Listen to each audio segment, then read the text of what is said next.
Hi friends, welcome to இன்றைய விருந்து. இன்றைக்கி நம்ம வீடியோவில் கார்லிக் பொட்டேட்டோ ஃப்ரை எப்படி பண்ணலான்னு பார்க்க போகிறோம். வீடியோக்குள்ளே போகிறதுக்கு முன்னாடி என்னோட சேனலை முதல்ல பார்க்குறவங்க சப்ஸ்கிரைப் பண்ணிக்கோங்க. வாங்க வீடியோக்குள்ளே போகலாம்.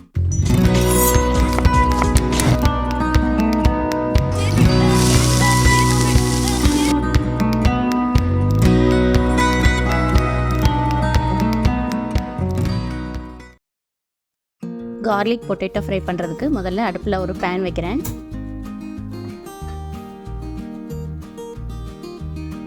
பேன் சூடானதும் ஒரு குழிக்கரண்டி ஆயில் சேர்த்துருக்கேன்.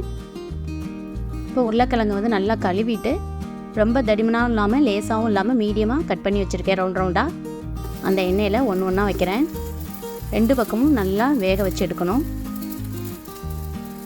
எண்ணெயிலே நல்லா ஃப்ரை பண்ணி எடுக்கணும்.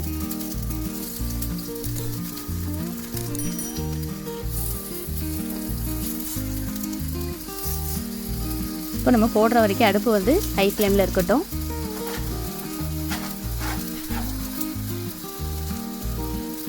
இப்போ மூடிட்டு அடுப்பை சிம் பண்ணிடலாம். 10 நிமிஷம் வேகட்டும். பாருங்கள், ஒன் சைடு 10 நிமிஷம் வெந்துருச்சு. இப்போ பெரட்டி விட்டுடலாம். இதே மாதிரி ரெண்டு சைடு ஒன்று போல் வேக வச்சு எடுக்கணும்.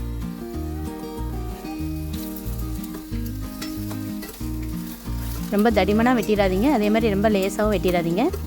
மீடியமாக கட் பண்ணுங்கள், கரெக்டாக இருக்கும். டிஃப்ரெண்ட்டான டேஸ்ட்டாக இருக்கும் இந்த ரெசிபி.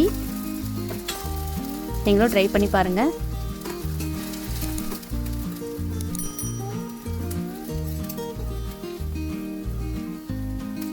இப்போ எல்லாத்தையுமே நான் திருப்பி விட்டுட்டேன்.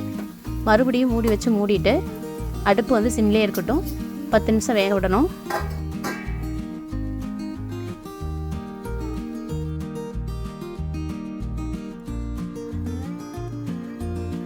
பாருங்கள், 10 நிமிஷம் ஆயிடுச்சு. ரெண்டு பக்கமும் நல்லா ஃப்ரை ஆயிடுச்சு. இந்த ஸ்டேஜில் 2 பச்சை மிளகா, 2 பூண்டு பொடுசாக கட் பண்ணி வச்சுருக்கேன். மீடியம் சைஸ் பச்சை மிளகாவும் மீடியம் சைஸ் பூண்டு எடுத்துக்கோங்க. அப்புறம் ஒரு கைப்பிடி கொத்தமல்லி இலையும் பொடுசாக கட் பண்ணி அதையும் ஆட் பண்ணிட்டேன்.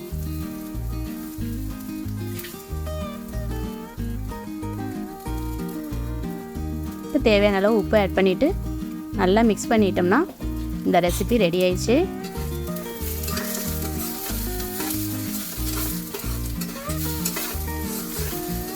டிஃப்ரெண்ட்டான டேஸ்ட்டாக இருக்கும். நீங்கள் ட்ரை பண்ணி பாருங்கள்.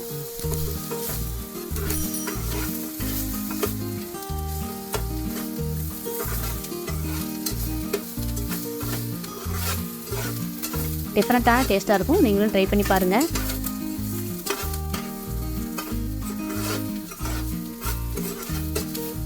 அவ்வளோதான், எல்லா பக்கமும் நல்லா மிக்ஸ் பண்ணியாச்சு. உப்பு எல்லா பக்கமும் கலந்துருக்கும். கார்லிக் பொட்டேட்டோ ஃப்ரை ரெடி ஆயிடுச்சு. அடுப்பு ஆஃப் பண்ணிடலாம். இந்த ரெசிபி உங்களுக்கு பிடிச்சிருந்தா லைக் பண்ணுங்கள், ஷேர் பண்ணுங்கள், கமெண்ட் பண்ணுங்கள். மறக்காமல் சப்ஸ்கிரைப் பண்ணுங்கள். அப்படியே பக்கத்தில் இருக்க பெல் ஐக்கானையும் கிளிக் பண்ணுங்கள். அப்போ தான் நான் போடுற வீடியோ உங்களுக்கு தெரிய வரும். தேங்க்யூ.